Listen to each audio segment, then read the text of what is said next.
خلاف توقع ہوا تھا۔ میٹنگ کے دوران ننھے شیطان کی آمد نے سارا گیم ہی بدل دیا تھا۔ غیر ملکی مہمان اس کی پریزنٹیشن سے تو متاثر ہو رہے تھے، اس کے ساتھ ہی اس کی بچے کے لیے محبت بھی اس کے غلط امیج کو صاف کر گئی تھی۔ انہوں نے ایک بار پھر سے کمپنی پر بھروسہ کرنے کا فیصلہ کیا تھا، کیونکہ انہیں لگ رہا تھا کہ جو شخص ایک چھوٹے بچے سے اتنی محبت کرتا ہے وہ دوسروں کے بچے کو برا ہرگز نہیں سوچتا ہوگا۔ اور یہی پر وہ ہو گیا تھا جس کے بارے میں دوراب خان نے خواب میں بھی نہیں سوچا تھا۔ اسے یہ انٹرنیشنل پروجیکٹ مل گیا تھا اور اس کے کامیاب ہونے پر اسے مزید 3 پروجیکٹس ملنے کا وعدہ کیا گیا تھا۔ انٹرنیشنل لیول کی مارکیٹ سے ایک بار پھر سے دوراب خان کی بیبی کمپنی پر بھروسہ کرنے کے لیے تیار تھی۔ میٹنگ ختم ہو گئی اور سب مہمان چلے گئے تو دوراب خان آفس کے مین ہال کی طرف آیا تھا۔ امامہ بے حد پریشان بیٹھی ہوئی تھی اور پریشانی کے آثار اس کے چہرے پر اترے ہوئے تھے۔ اتنے دنوں سے اذہان نے آفس میں رونق لگا رکھی تھی، مگر آج جو کچھ وہ کر چکا تھا اس کے بعد سب کو لگ رہا تھا کہ یا تو امامہ کی نوکری چلی جائے گی یا پھر باس آفس میں اذہان کو لانے سے منع کر دیں گے۔ دوراب خان کو مین ہال میں دیکھتے ہی امامہ دوراب خان کی طرف گئی اور اس کی گود سے اذہان کو لے لیا، ساتھ ہی بولی، آئی ایم سوری سر، میں کام میں اتنی بزی تھی، مجھے واقعی پتہ نہیں چل سکا کہ یہ کب میٹنگ ہال میں پہنچ گیا۔ اگر مجھے ذرا سا بھی اندازہ ہوتا کہ یہ آج اتنی بڑی غلطی کر دے گا تو میں اس کا دھیان رکھتی، اسے اپنی چیئر کے ساتھ باندھ کر ہی بٹھا لیتی۔ امامہ کے چہرے پر شرمندگی صاف دکھائی دے رہی تھی اور سبھی دوراب خان کی طرف دیکھ رہے تھے جو ابھی تک خاموش تھا۔ وہ سب جانتے تھے کہ آج کمپنی کے لیے یہ آخری موقع تھا۔ سبھی دل سے دعا گو تھے کہ کمپنی کا مستقبل سنور جائے، مگر کسی کو اب 1% بھی امید نہیں رہی تھی کہ یہ میٹنگ کامیاب ہوئی ہوگی۔ اسی وقت دوراب خان نے زور سے کہکہا لگایا۔ سب نے حیرت سے اس کی طرف دیکھا۔ دوراب خان اتنا کھڑوس تھا کہ مسکراتا بھی قسطوں پہ تھا، اور آج وہ شخص کہکہے لگا کر ہنس رہا تھا۔ اس نے ایک بار پھر سے امامہ کی گود سے اذہان کو لیا اور کہنے لگا، اس شیطان کی بدولت تو میری بھی قسمت جاگ اٹھی۔ آپ سب کو مبارک ہو، کمپنی کو انٹرنیشنل مارکیٹس نے ایک اور موقع دینے کا فیصلہ کیا ہے، اور ایسا صرف اور صرف اس ننھے شیطان کی وجہ سے ممکن ہو گیا ہے۔ آفس میں سبھی اذہان کو ننھے شیطان کے نام سے پکارنے لگے تھے، مگر دوراب خان ہمیشہ اسے چھوٹو یا بیبی کہہ کر پکارتا تھا۔ آج وہ بھی اسے ننھا شیطان کہہ رہا تھا۔ سب نے مسکراہٹ دبا لی۔ دوراب خان نے سب کو لنچ کروایا تھا۔ امامہ نے شکر کی سانس لی تھی۔ وہ دن اس کے لیے بہت اچھا گزرا تھا۔ جتنے خدشات اور وہموں میں وہ ڈوبا ہوا تھا، سب کچھ اس کے برعکس ہوا تھا، اس لیے وہ بے حد خوش تھا۔ وہ گھر آئی تو اماں طبیعت خرابی کے باعث ویسے ہی لیٹی ہوئی تھی۔ اماں، آپ کب ٹھیک ہوں گی؟ وہ ان کے سامنے بیٹھ گئی۔ پورا دن آفس میں بھی ان کی فکر لگی رہتی تھی۔ اس کی زندگی میں کون سا ڈھیروں رشتے تھے، اماں اور ناصر ہی تو تھے۔ تم یہاں پر کیا کر رہی ہو؟ سوتیلی ماں نے دروازہ کھولتے ہی امامہ کی طرف گھور کر دیکھا۔ اماں، مجھے ناصر نے طلاق دے دی ہے، اس نے روتے ہوئے ماں کو بتایا تو ماں نے ماتھے پر تیوری چڑھا لی۔ کیوں طلاق دے دی؟ ایسا بھی کیا ہو گیا کہ ناصر تجھے طلاق دے دے؟ وہ تو تجھ پر جان دیتا تھا، ہر وقت تمہارے آگے پیچھے دم چلہ بن کے پھرتا رہتا تھا، پھر اب ایسا کیا ہو گیا کہ اس نے تمہیں طلاق ہی دے ڈالی؟ اماں بڑے انداز میں اس سے تفتیش کر رہی تھی، مگر وہ کچھ بھی کہنے سے قاصر تھی۔ اماں، میں نہیں جانتی ایسا کیا ہوا، مگر ایک دن اچانک ہی ناصر میرے پاس آئے، میرے ساتھ لڑنے جھگڑنے لگے، اور اس کے ساتھ انہوں نے اذہان کو بھی تھپڑ مارا۔ میں اذہان کو بچانے کے لیے آگے بڑھی تو انہوں نے میرے منہ پر بھی تھپڑ مار دیا۔ میں نے کہا، ناصر اتنے غصے میں کیوں ہے؟ اس نے میری ایک نہیں سنی اور مجھے طلاق دے کر گھر سے بھی نکال دیا۔ اس نے روتے ہوئے اپنی کہانی سنائی تھی، مگر جواب میں اسے ہمدردی نہیں ملی تھی، نہ ہی ماں نے گلے لگایا تھا، بلکہ کہنے لگی، ضرور تم نے ہی کچھ ایسا کیا ہے جس کی وجہ سے اس نے تمہیں طلاق دے دی۔ اتنی وہ محبت کرتا تھا تم سے، اور مجھے یاد ہے کیسے خاندان بھر سے مخالفت کر کے اس نے تم سے شادی کی تھی۔ اس کی ماں تمہیں بہو نہیں بنانا چاہتی تھی، مگر وہ تھا کہ ضد پر اڑ گیا تھا۔ ضرور تم ہی وجہ ہو اس طلاق کے پیچھے۔ اماں کی کڑوی باتوں کو اس نے صبر کے گھونٹ کی طرح پی لیا تھا اور اپنا چھوٹا سا بیگ اور اذہان کو اٹھایا اور ہمیشہ کی طرح اپنے سٹور روم میں جا کر بند ہو گئی۔ یہ سٹور روم شادی سے پہلے بھی اسی کا کمرہ تھا، اسی کی رہائش گاہ تھا، اور اس کی شادی کے بعد کسی نے یہاں پر داخل ہو کر بھی نہیں دیکھا تھا۔ ہر چیز جیسی تھی ویسی ہی پڑی ہوئی تھی۔ چھوٹی سی چارپائی پر جا کر وہ بیٹھ گئی تھی۔ اس کے لیے زندگی کبھی بھی پھولوں کی سیج نہیں رہی تھی۔ صرف اتنا ہی وقت اطمینان سے گزرا تھا جتنا وقت ماں کے ساتھ گزرا تھا۔ ماں کے دنیا سے جاتے ہی اس کے لیے جیسے دنیا اندھیر ہو گئی تھی۔ ماں کے مرنے کا دکھ بھی بہت تھا، مگر ماں کی وفات کے 2 مہینے بعد ہی سلطان احمد شادی کر کے دوسری بیوی کو گھر لے آئے تھے۔ دوسری ماں روایتی بیوی ثابت ہوئی تھی جو ماما پر کافی زیادہ ظلم و ستم کیا کرتی تھی، گھر کے سارے کام کرواتی اور مار پیٹ الگ سے کیا کرتی، کچھ بھی اچھا کھانے کو نہیں دیتی۔ باپ کے سامنے کچھ کہنا ہی بیکار تھا کیونکہ وہ پہلے ہی بیوی کی محبت کا دم بھرتے نظر آتے تھے۔ اس کی 2 سوتیلی بہنیں بھی ہوا کرتی تھیں جن کا مزاج بالکل اپنی ماں پر گیا تھا۔ اس کا دل کرتا تھا کہ وہ اپنی بہنوں کو گود میں اٹھائے اور پیار کرے، مگر سوتیلی ماں اسے بہنوں کے قریب بھی نہیں بھٹکنے دیتی تھی، اور جیسے جیسے بہنیں بڑی ہوتی جا رہی تھیں ان کے دل میں امامہ کے لیے نفرت پیدا کرتی جا رہی تھی۔ اس گھر میں کوئی بھی رشتہ اس کے لیے محبت کا پیغام نہیں لایا تھا، ہر ایک رشتے سے اس نے نفرت ہی سمیٹی تھی۔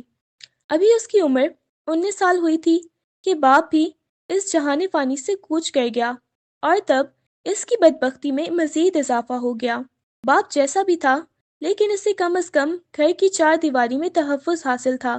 گالیاں کھاتی تھی، مار کھاتی تھی، مگر اس کے باوجود محفوظ تھی، اور باپ کے مرتے ہی جیسے اس کے لیے دنیا جہنم سے بھی بدتر ہو گئی تھی۔ سکینہ بیگم کا رویہ اس کے ساتھ مزید خراب ہو گیا تھا۔ دونوں بہنیں ہر وقت ہی اسے طنز اور تضحیک کا نشانہ بنائے رکھتی تھیں۔ گلی محلے میں آنے جانے والے لڑکوں کے ساتھ اس کا نام بلا وجہ ہی لے لیا کرتی تھیں، حالانکہ وہ کردار کی بہت پاکیزہ تھی۔ اس نے کبھی کسی مرد کی طرف آنکھ اٹھا کر بھی نہیں دیکھا تھا، صرف اور صرف اپنے کام سے کام رکھتی تھی اور اپنی پڑھائی پر دھیان دیا کرتی تھی۔ ان دنوں میں وہ گریجویشن کر رہی تھی جب ایک گلی کا لڑکا اس کے اور اس کی سوتیلی بہن انابیہ کے پیچھے لگ گیا تھا۔ انابیہ نے اسے کچھ اشارے کیے تھے اور وہ ان کے پیچھے آنے لگا تھا۔ وہ تو گھبرا کر گھر میں داخل ہو گئی اور فوراً ہی جا کر ماں کو بتا دیا، جبکہ انابیہ بری طرح پھنس گئی تھی، اس لیے اس نے سارا الزام ہی امامہ پر لگا دیا۔ اس طرح سکینہ بیگم نے اس کا کالج جانا بھی بند کر دیا۔ اس کے امتحانات ہونے والے تھے، مگر اب وہ باہر نہیں جا سکتی تھی۔ پڑھائی چھوٹ جانے کا اسے بے حد دکھ تھا، مگر گھر کی 4 دیواری کے اندر اس کی عزت محفوظ ہے، یہی سوچ کر اس نے شکر کا کلمہ پڑھا تھا۔ انہی دنوں رشتے والی رشتے لانے لگی، مگر آنے والا ہر رشتہ ہی امامہ کو پسند کر کے چلا جاتا، کیونکہ وہ حسن اور خوبصورتی میں بے مثال تھی۔ اس کے ساتھ ساتھ اس کے چہرے کی معصومیت اور پاکیزگی دونوں بہنوں سے زیادہ حسین بنائی جاتی تھی اسے۔ دوسری بہن ایک 17 اور دوسری 15 سال کی تھی، مگر سکینہ بیگم کو ان کی شادی کی جلدی پڑ گئی تھی۔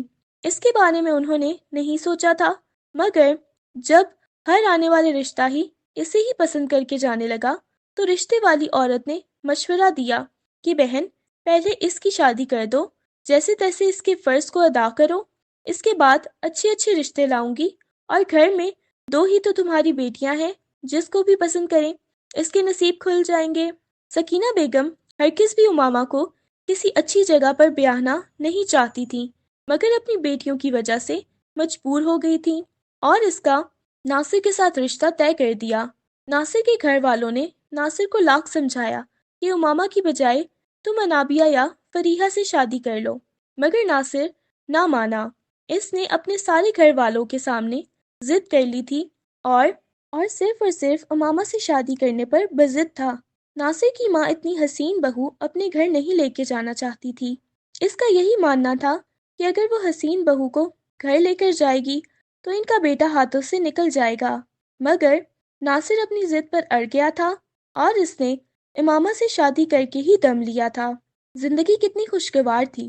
ناصر کی محبت پا کر وہ سارے غم بھول گئی تھی، ہواؤں میں اڑتی پھرتی تھی۔ اس نے کبھی سوچا بھی نہیں تھا کہ شوہر اتنی محبت کرنے والا مل جائے گا۔ قدرت کا ایک دم سے اس پر اتنا مہربان ہو کر سارے دکھوں کو جیسے ازالہ ہو گیا تھا، مگر وہ نہیں جانتی تھی کہ اس کی قسمت میں تو صرف آزمائشیں ہی لکھی ہوئی ہیں۔ اچانک ہی ناصر کا رویہ اس کے ساتھ بہت بدلنے لگا تھا۔ ساس نندوں نے بھی لگائی بجائی کرنے میں کوئی کسر نہیں چھوڑی تھی، حالانکہ وہ دل و جان سے اپنی ساس سسر کی خدمت کیا کرتی تھی۔ نندوں کو پکا پکایا کھانا ملتا تھا، دھلے دھلائے کپڑے ملتے تھے، زندگی میں کسی بھی قسم کی کوئی پریشانی نہیں تھی۔ مگر اس کے باوجود اس کی زندگی میں زہر گھولنے سے باز نہیں آیا کرتی تھی۔ اور پھر اس کے ساتھ ہی اس کی تیسری نند اور جو شادی شدہ تھی، اچانک اس کے شوہر کی ایکسیڈنٹ میں وفات ہو گئی اور وہ بیوہ ہو گئی۔ سسرال والوں نے گھر سے نکال دیا تو وہ بھی مائکے کی دہلیز پر آ بیٹھی۔ بھابھی کا ہنستا مسکراتا چہرہ ان سے برداشت نہیں ہوتا تھا، ہر وقت کسی نہ کسی ایسی سازش میں مصروف رہتی جو امامہ کو ناصر کی نظروں میں گرا دے۔ ناصر اپنی بہن کی باتوں پر زیادہ دھیان نہیں دیتا تھا، مگر کہتے ہیں کہ مسلسل پتھر پر پانی گرایا جائے تو اس میں بھی سوراخ ہو جاتا ہے۔ ناصر تو پھر ایک انسان تھا، خطا کا پتلا، اس پر کیسے نہ بہن اور ماں باپ کی باتوں کا اثر ہوتا۔ اصل میں بڑی نند اسے دیکھ کر جلنے لگی تھی۔ وہ چاہتی تھی کہ اگر اس کا گھر اجڑ گیا ہے تو کوئی بھی اس دنیا میں خوش نہ رہے۔ اگر کبھی امامہ کو نہائے ہوئے دیکھ لیتی تب اس کے سینے پر سانپ لوٹ جاتے، فوراً ہی ماں کے کمرے میں حاضر ہو جاتی، کہتی آپ کی بہو تو بڑی نہا دھو کر نکھر کر گھوم رہی ہے، اسے اتنا خیال نہیں آتا کہ کنواری نندے بھی گھر میں ہی ہے، ذرا میاں سے فاصلہ بنا کر رکھے، کوئی تمیز تہذیب کے دائرے میں رہے، جان بوجھ کر روز روز غسل فرماتی ہے اور مجھے جلاتی ہے۔ یہ کہتے ہوئے وہ رونے لگی۔ ماں نے اسے سینے سے لگا لیا اور تسلی دیتے لہجے میں کہنے لگی، بیٹا اس بارے میں تو کچھ بھی نہیں کر سکتی میں، اب ناصر کو صاف منہ پر جا کر تو نہیں کہہ سکتی کہ اس کے قریب مت جایا کرو، یہ تو ہمارا اپنا سکہ ہی کھوٹا ہے، اسے خود اپنی بہن کی اجڑی زندگی نظر نہیں آتی، بس اپنی زندگی کو رنگین بنانے میں لگا ہوا ہے۔ ان کی باتیں سن کر امامہ کے کانوں سے دھواں نکلنے لگا۔ یہ اب کچھ زیادہ ہی ہو رہا تھا، اس لیے اس نے رات ناصر سے دو ٹوک بات کی۔ کہنے لگی، میرے نہانے دھونے سے آپ کی بہنوں کو اعتراض ہے، اس معاملے میں آپ کی ماں بھی بہت بے بس دکھائی دیتی ہیں، الٹا کہتی ہیں کہ میں ناصر کو اس کی بیوی کے قریب جانے سے نہیں روک سکتی۔ یہ کچھ زیادہ ہی پرسنل ہو رہا ہے، ہماری ذاتی معاملات ہیں، ہم کب نہانا دھونا کرتے ہیں کب نہیں کرتے، آپ اپنی ماں اور بہنوں سے کہہ دیجئے کہ وہ ہمارے ان معاملات میں تو کم از کم نہ بولا کریں۔ بیوی کی بات سن کر ناصر شرمندہ ہو گیا تھا، ماں بہنوں سے اسے ایسی امید نہیں تھی۔ اگلے دن ابا کے پاس پہنچ گیا اور کہنے لگا، ابا میری بہنیں میری بیوی کے نہانے دھونے پر اعتراض کرتی ہیں، اب آپ ہی کا گھر اجڑ گیا تو اس میں ہمارا قصور تو نہیں ہے، مجھے تو میری زندگی کے سکون سے گزارنے دیں۔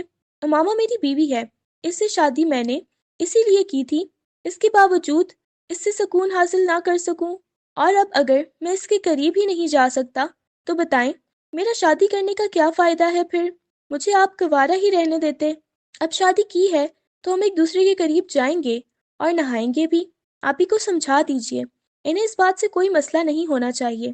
سسر بھی اس کی بات سن کر شرمندہ ہو گیا تھا، اپنی بیوی کو ڈانٹنے لگا، مگر بیوی نے آگے سے تیور دکھائے تو خاموش ہو گیا۔ اس کے بعد سسر بھی بیوی اور بیٹی کی سازشوں میں شامل ہو گیا تھا۔ آدھی آدھی رات کو ان کے کمرے میں بنا دستک دیے چلے جاتے۔ مصیبت کی بات یہی تھی کہ ٹی وی بھی امامہ کے کمرے میں لگا ہوا تھا۔ اس نے کئی بار ناصر سے کہا کہ ٹی وی کو ہمارے کمرے سے نکال کر لاؤنج میں یا اماں کے کمرے میں لگا دیجئے، مگر ناصر ایسا کرتا تو یقیناً ماں اور بہنیں اسے اچھی خاصی باتیں سناتی، جنہیں سننے کا اس کا ہرگز موڈ نہیں تھا۔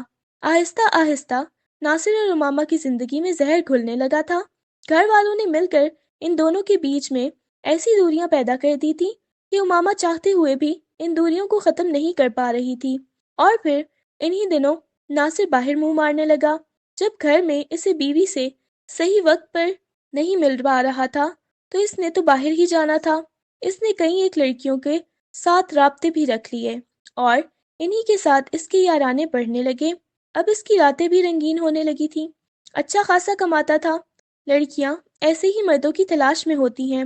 بڑی نند بھابھی کا گھر اجاڑ کر بہت خوش تھی، البتہ چھوٹی نندوں کو صرف اس بات سے غرض ہوتی تھی کہ بھابھی بس گھر کے کام کرتی رہے، انہیں کوئی کام نہ کرنا پڑے۔ اس کے علاوہ انہیں بھابھی سے کوئی مسئلہ نہیں تھا اور نہ ہی وہ بھائی کا گھر اجاڑنا چاہتی تھی، مگر بڑی نند نے بھائی کا گھر اجاڑ دیا تھا۔ انہیں افسوس تو ہوا مگر وہ کچھ نہیں کر سکتی تھی۔ امامہ ناصر کی شکایت لے کر ساس سسر کے پاس پہنچی تو انہوں نے بھی منہ موڑ لیا، کہنے لگے پہلے اسے ہمارے خلاف بھڑکاتی رہی اور اب جب وہ اس اپنے ہاتھ سے نکل رہا ہے تو ہمارے پاس شکایت لے کر آ گئی۔ چلو جاؤ یہاں سے، ہم کچھ نہیں کر سکتے اس معاملے میں۔ جو عورت خود اپنے شوہر کو قابو نہ رکھ سکتی، اسے دوسروں سے شکایت کرنے کا کوئی حق نہیں ہوتا۔ اس کی بات سن کر امامہ حیران ہو کر رہ گئی۔ ان کی طرف دیکھا تھا کہ ان کا بیٹا غلط راستے پر چل نکلا تھا، اپنے ہاتھوں سے اپنا گھر اجاڑ رہا تھا، مگر انہیں کوئی فرق ہی نہیں پڑ رہا تھا۔ اس نے حالات کو سدھارنے کی ہر ممکن کوشش کی مگر ناصر نہ سدھر سکا۔ اس نے باہر اپنی ایک کلیگ سے نکاح کر لیا اور زیادہ وقت وہیں پر گزارنے لگا۔ ایک دن وہ نشے کی حالت میں دھت گھر پہنچا تو امامہ کو بھی غصہ آ گیا، کہنے لگی کیا یہ کم تھا؟ کیا آپ نے باہر دوستیاں کر رکھی تھی، نکاح کر لیا تھا، اب آپ نے شراب پینا شروع کر دی ہے؟ ناصر نے اس کے منہ پر ایک تھپڑ مارا۔ ناصر کو تو اپنی اکلوتی اولاد کا بھی خیال نہیں رہا تھا جس کے پیدا ہونے پر اس نے اتنی خوشیاں منائی تھیں، پورے محلے میں مٹھائی بانٹی تھی۔ اس نے امامہ کے ساتھ لڑنا جھگڑنا شروع کر دیا تو 2 سالہ اذہان فوراً دونوں کے درمیان میں آ گیا۔ اپنی توتلی زبان میں بولا بابا ماما کو مت ڈانٹیں، اور یہی بات غضب ثابت ہوئی۔ اس نے اذہان کے منہ پر تھپڑ دے مارا۔ امامہ سے برداشت نہ ہوا تو اس نے اذہان کو چھڑوانا چاہا اور تب ناصر نے اسے تھپڑ مارتے ہوئے طلاق کے 3 الفاظ بول دیے تھے۔ ایک مرد کتنی آسانی سے ایک عورت کی پوری زندگی تباہ کر دیتا ہے۔ 3 لفظوں کا یہ حق جو قدرت نے اسے دے رکھا ہے، اس کا استعمال کتنے غلط وقت پر اور موقع پر کرتا ہے، عورت کو دبانے کے لیے، اس کے گھر والوں کو دبانے کے لیے، اپنی ہر جائز ناجائز بات منوانے کے لیے۔ وہ اسی حق کو تلوار بنا کر عورت کے گلے پر رکھ دیتا ہے۔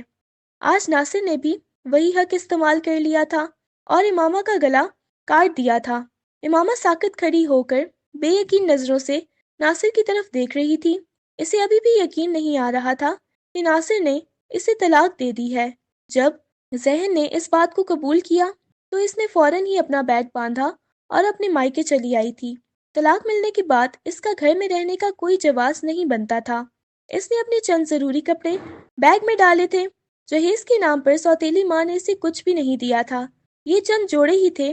اذہان کی ضرورت کی کچھ چیزیں اٹھائیں اور بیگ پیک کر کے اذہان کو گود میں اٹھایا، گھر سے باہر نکل آئی تھی۔ ناصر اس کے پیچھے لپکا، وہ اذہان کو اس کی گود سے لینا چاہ رہا تھا۔ تب امامہ نے زور زور سے رونا شروع کر دیا تھا اور کہنے لگی میری زندگی اجاڑ چکے ہو، مجھے برباد کر چکے ہو، کل کو تم اپنی نئی بیوی کے پاس چلے جاؤ گے، میرے بچے کو کس کے آسرے پر چھوڑو گے؟ کیا اپنی ماں اور بہنوں پر اتنا یقین ہے کہ وہ تمہارے بچے کو پالیں گی، اسے کچھ نہیں کہیں گی؟ تب ناصر شرمندگی سے سر جھکا گیا۔ وہ جانتا تھا کہ اس کی ماں اور بہنیں کبھی بھی اس کے بیٹے کی پرورش نہیں کریں گی، نہ ہی اس کا خیال رکھیں گی۔ امامہ کو اس کا جواب مل چکا تھا۔ ناصر کی خاموشی اس کا جواب تھا۔ وہ چپ چاپ بس یہ گھر کبھی اس کا ہوا کرتا تھا جہاں پر خوشیاں راج کرتی تھیں، مگر اب یہ گھر اس کے لیے پرایا ہو چکا تھا۔ اسٹور روم میں اس کی جگہ تھی۔ اسٹور روم میں بھی بیٹھی ہوئی تھی وہ اور اپنے ماضی کو یاد کر رہی تھی۔ یہاں آنے کے بعد پتہ چلا تھا کہ کچھ دنوں بعد فریحہ کی شادی تھی۔ انابیہ کی شادی سکینہ بیگم کر چکی تھی اور اب فریحہ بھی اپنے گھر کی ہونے جا رہی تھی۔ وہ فریحہ کے لیے خوش تھی۔ اس نے شادی کے کاموں میں حصہ لینا چاہا تو سکینہ بیگم نے بخوشی اسے یہ ذمہ داری دے دی تھی، کیونکہ ان کے کام بٹ رہے تھے اور وہ تسلی سے شادی کی دوسری ذمہ داریاں اٹھا سکتی تھیں۔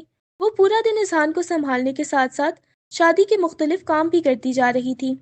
فریحہ کے سارے کپڑے اس نے خود سلائی کیے تھے، گھر کی صفائیاں، چادریں، پردے سلائی کرنا، سب کچھ اس نے خود کیا تھا۔ کئی بار فریحہ کے سسرال والوں کا بھی چکر لگا تھا اور تب اس نے کھانے وغیرہ بھی خود بنائے تھے اور پھر جا کر اسٹور روم میں بند ہو جایا کرتی تھی، کیونکہ سکینہ بیگم کی ہدایت تھی کہ وہ فریحہ کے سسرال والوں کے سامنے نہ آئے، مگر شادی پر کچھ ایسا ہوا تھا کہ فریحہ کے سسرال والوں کی نظر امامہ پر پڑ گئی تھی، اور وہ ناصر کے دور پرے کے جاننے والے بھی تھے۔ جب سارا معاملہ کھلا تو انہوں نے فریحہ کو بیاہ کر لے جانے سے انکار کر دیا۔ سکینہ بیگم ان کے آگے ہاتھ جوڑنے لگی تو انہوں نے کہا کہ اگر تم اور فریحہ اس لڑکی سے کوئی تعلق نہ رکھو تبھی ہم تمہاری بیٹی کو بیاہ کر لے کے جائیں گے۔ سکینہ بیگم کے پاس اور کوئی راستہ نہیں بچا تھا۔ وہ بچے کے ساتھ امامہ کو گھر سے نہیں نکالنا چاہتی تھی۔ فریحہ کے بعد وہ خود بھی اکیلی ہو جاتی۔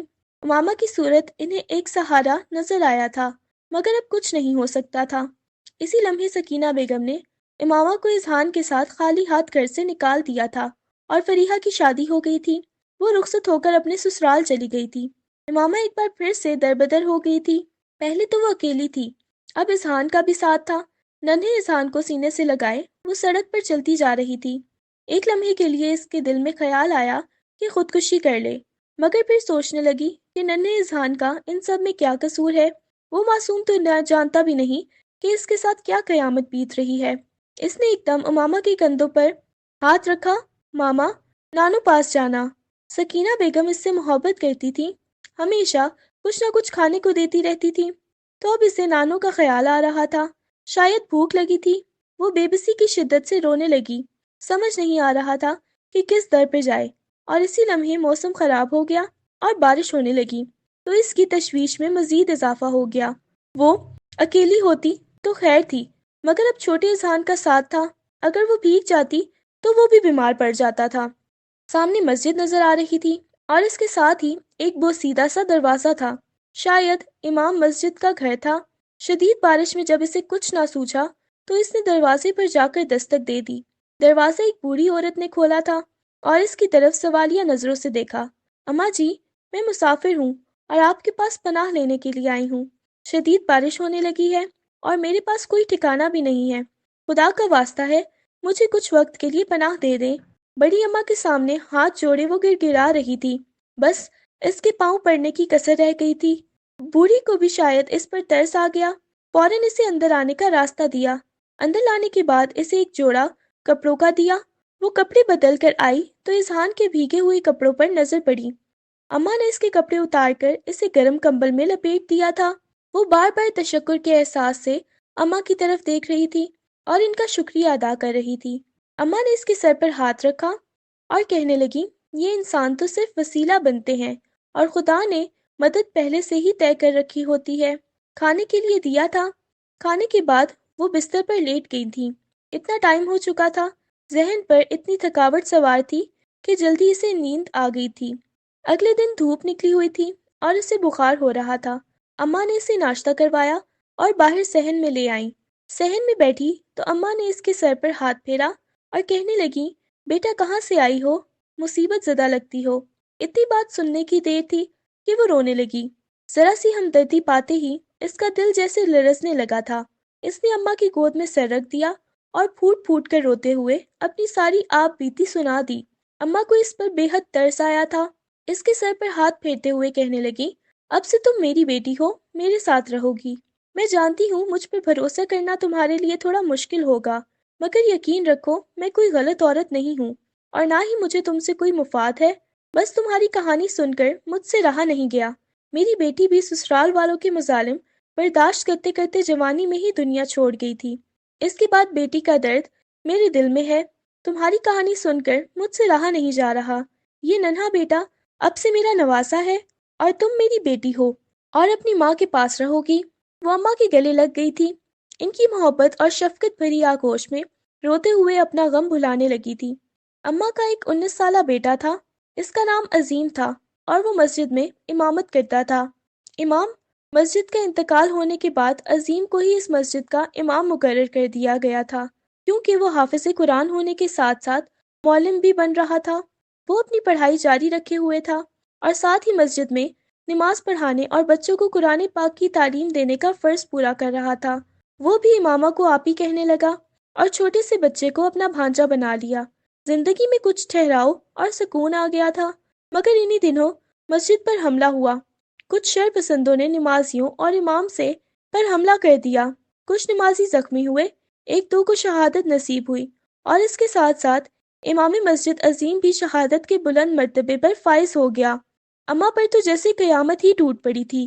امامہ کو یقین ہی نہیں آ رہا تھا کہ ہنستا مسکراتا اور خوبصورت عظیم اب اس دنیا میں نہیں رہا، جس کے چہرے سے ہی نور کی شعاعیں پھوٹتی تھیں۔ کتنے دن صدمے میں گزر گئے تھے۔ لوگ اماں کے گھر میں کھانا پہنچا جاتے، تعزیت کرتے، مگر آہستہ آہستہ یہ سلسلہ بھی تھم گیا۔ مسجد میں نئے امام صاحب کو بٹھا دیا گیا۔ اماں اور امامہ بالکل تنہا پڑ گئے۔ گھر میں فاقوں کی نوبت آ پہنچی، اور امامہ اپنی بھوک برداشت کر لیا کرتی تھی، مگر ننھے اذہان کو کیسے بھوکا دیکھ سکتی تھی؟ اس لیے اب اپنے تمام کاغذات کے ساتھ امامہ در در کی ٹھوکریں کھانے نکل پڑی تھی۔ وہ کسی نوکری کی تلاش میں تھی، مگر کوئی نوکری مل ہی نہیں رہی تھی۔ انہی دنوں وہ دولاب خان کے آفس میں انٹرویو دینے کے لیے چلی آئی تھی۔ اس کی سی وی ناکافی تھی، جس پر دولاب خان کو کافی غصہ آیا تھا، مگر اس کی کمپنی خسارے میں جا رہی تھی۔ اس کے ورکر سب جاب چھوڑ رہے تھے اور نئی جاب ڈھونڈ رہے تھے، کام کی تلاش میں تھے، کیونکہ سب کو یقین تھا کہ جلد ہی یہ کمپنی بند ہو جائے گی۔ امامہ میں کافی زیادہ صلاحیتیں موجود تھیں، اسے آفس کا بہت جلدی کام کرنا آ گیا تھا۔ اس وجہ سے دولاب نے 15 دن کا ٹرائل دینے کے بعد اسے مستقل طور پر ملازمت دے دی تھی۔ امامہ وہاں پر ملازمت کرنے لگی تھی۔ تقریباً 9 سے 10 ماہ کا عرصہ گزر گیا۔ وہ اذہان کو اماں کے پاس چھوڑ جایا کرتی تھی۔ محلے والوں نے ایک اچھا کام کیا تھا کہ اسے اور اماں کو گھر فارغ کرنے کے لیے نہیں کہا تھا۔ وہ بوسیدہ سا گھر اب بھی ان کے پاس تھا۔ اس طرح زندگی اپنے ڈگر پر آ گئی۔ اذہان بڑا ہو گیا تھا، اس کے لیے اسکول بیگ اور کتابیں لے آئی تھی۔ وہ گھر پر ہی پڑھتا رہتا تھا یا اماں کے ساتھ مصروف رہتا تھا۔ ایک دن وہ آفس سے تھکی ہاری گھر پہنچی تو یہ دیکھ کر اس کے ہوش اڑ گئے کہ اماں شدید بخار میں تپ رہی تھیں اور اوندھے منہ صحن کی چارپائی پر ہی گری ہوئی تھیں۔ وہ فوراً اماں کے پاس پہنچی، ڈاکٹر کو بلایا اور چیک اپ کروایا، ان کے لیے دوا لی۔ رات کو اماں کا بخار تو اتر گیا، مگر وہ پھر بھی کمزوری کی وجہ سے بے سدھ پڑی تھیں۔ امامہ نے آفس سے چھٹی کی اور پورا دن اماں کو سنبھالتی اور ان کی خدمت کرتی رہی۔ 2-3 دن چھٹیاں کرنے کے بعد آفس لازمی طور پر جانا تھا۔ اماں کی طبیعت قدرے سنبھل گئی تھی، مگر وہ گھر کے کام کرنے یا اذہان کو سنبھالنے کے قابل نہیں تھی۔ اس لیے اذہان کو ہمسائیوں کے پاس چھوڑ کر وہ تھوڑی دیر کے لیے آفس آ گئی تھی، تاکہ دولاب سے اپنا مسئلہ ڈسکس کر سکے، ان کے سامنے اپنی مجبوری رکھ سکے اور اس سے مزید چھٹیاں لے سکے۔ دولاب اس وقت اپنے آفس میں موجود تھا۔ امامہ نے تحمل اور صبر کے ساتھ اس کے سامنے اپنی بات رکھی اور کہنے لگی، سر، میری مجبوری ہے، مجھے چھٹی چاہیے۔ میرا 3 سال کا بیٹا ہے، اسے سنبھالنے والا کوئی نہیں ہوتا، جبکہ اماں کی طبیعت خراب رہتی ہے۔ وہ خود کو تو کیسے جیسے سنبھال لیتی ہیں اور میں انہیں چھوڑ بھی آیا کروں، مگر بیٹے کی مجبوری کی وجہ سے میں کچھ دن نہیں آ سکتی۔ انہی دنوں دولاب کو انٹرنیشنل پروجیکٹ ملنے کی امید تھی اور وہ خاصا پر امید تھا، کسی بھی ورکر کو چھٹی نہیں دے سکتا تھا۔ تبھی دولاب نے کچھ سوچتے ہوئے اسے بیٹے کو آفس میں لانے کی اجازت دے دی تھی۔ اگلے دن اماں کو ناشتہ کروایا اور برتن وغیرہ سمیٹنے کے بعد وہ اذہان کو لے کے آفس چلی آئی تھی۔ اذہان کو اپنے پاس کرسی پر بٹھائے وہ اپنے کام کرنے لگی تھی۔ تبھی اذہان چھپکے سے کرسی سے نیچے اترا اور چھپتے چھپاتے دولاب کے کیبن میں گھس گیا، اور دولاب کے کیبن کے ساتھ ہی اٹیچ باتھ تھا، اب وہاں پر گھس گیا اور وہاں پر پڑی ہوئی چیزوں کا ستیہ ناش کرنے کے بعد خود بھی پھسل کر گر گیا۔ اسے اچھی خاصی چوٹ لگی۔ اس کی چیخوں سے ہی دولاب متوجہ ہوا تھا اور واش روم میں جا کر دیکھا تو اذہان کو اچھی خاصی چوٹ لگ چکی تھی۔ اس نے فوراً ہی اذہان کو اٹھایا اور اس کا زخم صاف کرتے ہوئے اسے پٹی کی تھی۔ امامہ بہت زیادہ پریشان ہو گئی تھی اور ہچکیوں کے ساتھ رونا شروع کر دیا تھا۔ دولاب نے اس کے کندھے پر ہاتھ رکھا اور اس کے آنسو صاف کرتے ہوئے اسے تسلی دی تھی۔ اس لمحے دونوں کو ہی اپنی پوزیشن کا احساس نہیں ہوا تھا۔ آنے والے چند دنوں میں اذہان نے آفس میں سب کی ناک میں دم کر دیا تھا۔ سبھی اس سے پیار سے پیش آتے تھے اور اسے بہلانے کی کوشش کرتے تھے، مگر وہ آفت کا پرکالا تھا، کہیں نہ کہیں شرارتوں میں لگا رہتا تھا۔ زیادہ تر دولاب کے کیبن میں گھس جاتا تھا اور وہاں پر اچھا خاصا نقصان کر کے آیا کرتا تھا۔ امامہ اب ہر بار شرمندہ ہو جاتی، مگر دولاب اسے کچھ نہیں کہتا تھا۔ ادھر دولاب کی اپنی بھی شادی ہوئی تھی اور اس کی بیوی حاملہ تھی، مگر اسے یہ بچہ نہیں چاہیے تھا۔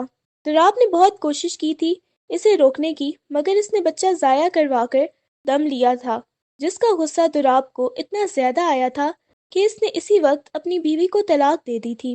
اسے شروع سے ہی بچے بہت زیادہ پسند تھے اور بچوں کی بہت زیادہ خواہش تھی، اور اس نے اپنی بیوی سے یہ بھی کہا تھا کہ اس بچے کو بس ڈیلیور کر دو، اس کے بعد بے شک اس کی دیکھ بھال نہ کرنا، مستقل طور پر کام والی آیا کرے گی، جو بھی مجھ سے ہو سکے گا میں کر لوں گا، لیکن اس بچے کا وہ بوجھ تم پر نہیں ڈالوں گا۔ مگر اس کی بیوی نے اس کی بات پھر بھی نہیں مانی تھی۔ اس کی بیوی کا کہنا تھا کہ کمپنی خسارے میں جا رہی ہے اور ایسے وقت میں وہ لوگ بچہ افورڈ نہیں کر سکتے ہیں۔ بچے کے سوا اس کا اور کوئی چارہ بھی نہیں تھا۔ بچے کے 100 اخراجات ہوتے ہیں، وہ پورے نہیں کر پائیں گے۔ تبھی دراب نے اسے یقین دلایا کہ وہ ہر صورت اپنے بچے کے اخراجات پورے کر لے گا، مگر اس کی بیوی کی نہ ہاں میں نہیں بدلی تھی۔ بیوی کو طلاق دینے کے بعد اس نے عورت ذات پر بھروسہ کرنا ہی چھوڑ دیا اور دوبارہ شادی کا نام تک نہیں لیا تھا۔ اس کے بابا اس سے شادی کا کہتے کہتے ہی اس دنیا سے رخصت ہو چکے تھے۔ اذہان میں اکثر اسے اپنا بچہ نظر آتا تھا۔ وہ اذہان کو باپ کی شفقت سے نوازا کرتا تھا۔ اذہان بھی اس کے ساتھ دن بدن اٹیچ ہوتا جا رہا تھا، اور پھر اس کے میٹنگ ہال میں پہنچنے اور انٹرنیشنل پروجیکٹ ملنے کے بعد تو دراب کی اس میں جان بسنے لگی تھی۔ اس نے اذہان کو اپنی لکی چارم مان لیا تھا۔ کچھ دن بعد اماں کی طبیعت سنبھل گئی تو انہوں نے امامہ کو اذہان کو آفس لے کے جانے سے منع کر دیا۔ کہنے لگی کہ اب وہ خود ہی اذہان کی دیکھ بھال کر لیا کریں گی، اسے پریشان ہونے کی ضرورت نہیں ہے۔ امامہ اذہان کو دوبارہ گھر پر چھوڑ کر آنے لگی تھی، مگر آفس تو جیسے سونا ہو گیا تھا۔ سارے امپلائیز بار بار امامہ سے اذہان کی خیریت کے بارے میں پوچھا کرتے تھے۔ اکثر دراب نے بھی اذہان کی خیریت کے بارے میں پوچھا۔ اسے اذہان کی بہت زیادہ یاد آنے لگی تھی، اور ایک دن اس سے نہیں رہا گیا تھا۔ امامہ کے پاس آ گیا اور کہنے لگا کل آفس میں لنچ پارٹی ہے اور اذہان کو لانا مت بھولیے گا۔ کافی وقت ہو گیا ہے اذہان سے ملے ہوئے، وہ یہاں آئے گا، سب سے مل جائے گا۔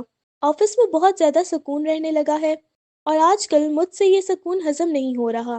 اس کی بات سن کر سارے ورکرز مسکرانے لگے اور اپنا سر جھکا دیا۔ وہ سبھی اذہان کو مس کر رہے تھے، مگر دراب کی اذہان کے لیے بے چینی سب سے الگ تھی۔ اگلے دن امامہ اذہان کو لے کر آفس پہنچی۔ پارٹی میں سب نے خوب انجوائے کیا تھا۔ سارے ہی اذہان کو گود میں اٹھائے پھر رہے تھے۔ اذہان نے دراب کی طرف دیکھا اور فوراً ہی اس کے بازو کھول دیے گئے تھے۔ ہائے ہینڈسم، مجھے گود میں اٹھاؤ نا، اپنی توتلی آواز میں وہ کہتے ہوئے دراب کی طرف لپکا تو دراب کو اس پر بہت زیادہ پیار آیا۔ آ جائیں میرا بچہ میرے پاس، اس نے بھی اس کی توتلی زبان میں کہتے ہوئے اذہان کو گود میں اٹھا لیا۔ سارے ورکرز اور دراب کے لیے وہ دن بہت یادگار تھا، اور اس سے فیصلہ کروا گیا۔ اس نے سوچ لیا تھا کہ وہ امامہ کو اپنی زندگی میں شامل کرے گا۔ امامہ حسین شروع سے ہی تھی اور بہت باوقار اور سلجھی ہوئی لگتی تھی، اور اس کو کافی زیادہ پسند بھی تھی، کیونکہ اس کی عادات باقی لڑکیوں سے بہت زیادہ مختلف تھیں۔ مگر اس کے بارے میں کبھی ایسا نہیں سوچا تھا، صرف اذہان کی وجہ سے وہ اسے اپنی زندگی میں شامل کرنا چاہتا تھا۔ اسے یقین تھا کہ امامہ بیوی کے طور پر بھی اسے کبھی مایوس نہیں کرے گی۔ اگلے کچھ دنوں میں اس نے امامہ کی سی وی سے اس کا ایڈریس لیا اور اس کے گھر پہنچ گیا تھا۔ امامہ نے اس دن پورے گھر کی صفائیاں کی تھیں، کپڑے وغیرہ دھوئے تھے اور اب کھانا بنا رہی تھی۔ اس کا حلیہ کافی رف ہو رہا تھا۔ دروازے پر دراب خان کو دیکھ کر وہ چونک گئی تھی۔ فوراً ہی سر پر دوپٹہ سیدھا کیا۔ آپ پہ حلیے پر کافی زیادہ شرمندگی ہو رہی تھی۔ آفس میں کتنے سادہ مگر صاف ستھرے کپڑے پہن کر جایا کرتی تھی، اور اب بال بکھرے ہوئے تھے۔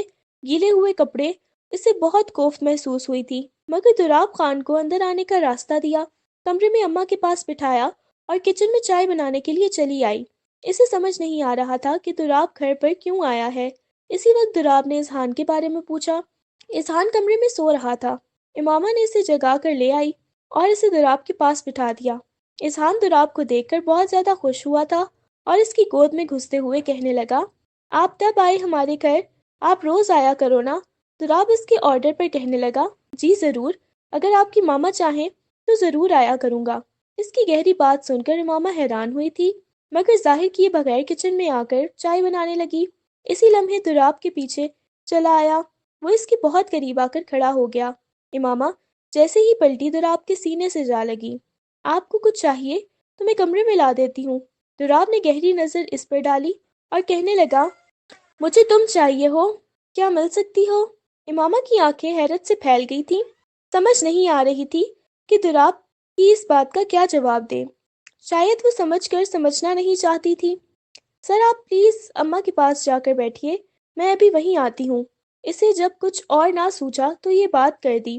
دراب نے آگے ہوتے ہوئے اس کے دونوں ہاتھ تھام لیے اور کہنے لگا، امامہ میں تم سے یہ وعدہ نہیں کرتا کہ تمہیں ستاروں کے جہاں میں لے کر جاؤں گا یا تمہارے قدموں میں پھول بچھا دوں گا، مگر میں تم سے وعدہ کرتا ہوں تو تم پر آنچ نہیں آنے دوں گا، تم دونوں کا بے حد خیال رکھوں گا۔ اگر تم میری زندگی میں شامل ہو جاؤ گی، تم سے محبت کرنے کے لیے پوری کوشش کروں گا اور اذہان کو باپ بن کر پالوں گا، لیکن اگر تم مجھ سے شادی کرنے سے بھی انکار کرتی ہو تب بھی میں تمہارے فیصلے کا پورا احترام کروں گا۔ مجھے تمہاری رضامندی چاہیے، کیا میں اماں سے تمہارے رشتے کے بارے میں بات کر لوں؟ دراب کے ہاتھوں میں موجود امامہ کے ہاتھ کپ کپانے لگے تھے، ماتھے پر پسینے کی بوندیں نمودار ہو رہی تھیں، لب کپ کپا رہے تھے۔ اس نے اپنا ہاتھ چھڑوایا اور کہنے لگی، آپ اماں سے جا کر بات کر لیجئے، وہ جیسا بہتر سمجھیں گی فیصلہ کر لیں گی۔ دراب گہری نظر اس پر ڈالتا ہوا اماں کے پاس واپس آ کر بیٹھ گیا اور طریقے سے اپنی اور امامہ کے رشتے کی بات کر دی۔ اماں نے سوچنے کے لیے کچھ وقت مانگ لیا تھا۔ امامہ سے اس کے باس کے بہت قصے سن رکھے تھے، مگر اس کی رضامندی سے ہی فیصلہ کرنا چاہتی تھی۔ دراب انہیں ایک اچھا انسان لگا تھا۔ دراب کے جانے کے بعد اماں کہنے لگی، امامہ میں نے تمہاری زندگی میں کوئی فیصلہ کیا ہی نہیں۔ کہنے لگی، دیکھو بیٹا، میں نہیں جانتی میری کتنی زندگی ہے اور کتنی نہیں۔ میں چاہتی ہوں کہ تم شادی کر لو اور اپنی زندگی میں آگے بڑھ جاؤ۔ ضروری نہیں ہے کہ تقدیر نے جو ایک بار تمہارے ساتھ کیا وہ ہی ہمیشہ کرے گی۔ اعتبار کرنا مشکل ہے بیٹا، اعتبار کر لو، مگر تو ہی اذہان کو اس کے باپ کا پیار مل پائے گا۔ میں نے اس لڑکی کی آنکھوں میں اذہان کے لیے سچا پیار دیکھا ہے، وہ تمہارے بیٹے کو اپنی اولاد سے بڑھ کر رکھے گا۔ امامہ کے لیے دوبارہ کسی مرد پر اعتبار کرنا بہت زیادہ مشکل تھا، مگر بیٹے کا مستقبل اس کی آنکھوں کے سامنے تھا۔ وہ جانتی تھی کہ وہ سنگل مدر بن کر اپنے بیٹے کو نہیں پال سکتی۔ آج اذہان چھوٹا تھا اس لیے خاموش رہتا تھا، مگر کل کو بڑا ہوتا اپنے باپ کے بارے میں سوال کرتا تو وہ اسے کیا جواب دیتی؟ اسے یہ فیصلہ بہت زیادہ سوچ سمجھ کر کرنا تھا، کیونکہ یہ فیصلہ آئندہ اذہان کی زندگی پر بھی اثر انداز ہوتا۔ امامہ نے دراب خان کو اپنا ماضی بتانے کا فیصلہ کر لیا تھا۔ اس نے ماضی کا حرف بہ حرف دراب خان کو بتا دیا۔ وہ رو پڑی تھی اور اپنی خواہشات کا اظہار کیا تھا۔ دراب نے ساری بات سننے کے بعد یہی کہا تھا کہ امامہ کی ماضی سے اسے کوئی لینا دینا نہیں ہے، وہ اب بھی اس سے شادی کرنا چاہتا ہے۔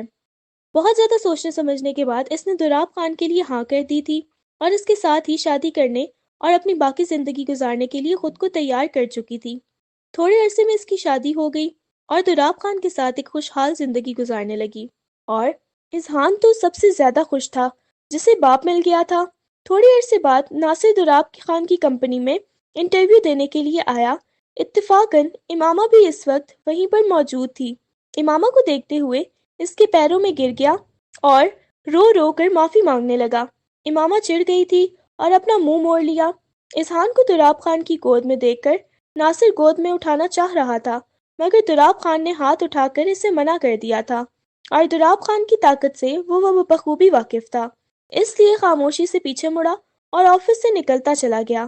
امامہ کو کھونے کے بعد وہ بے حد پچھتایا تھا اور اسے گلی گلی ڈھونڈا تھا، مگر وہ کہیں نہیں ملی تھی، اور اب تک وہ پچھتاوے میں جی رہا تھا۔ ابھی امامہ کو اور اپنے بیٹے کو ایک اچھی زندگی گزارتے دیکھ کر اسے سکون تو آ گیا تھا، مگر پچھتاوے کا احساس اس کی جان نہیں چھوڑتا تھا، اور وہ جانتا تھا کہ یہ پچھتاوا اس کے ساتھ زندگی بھر رہنے والا ہے۔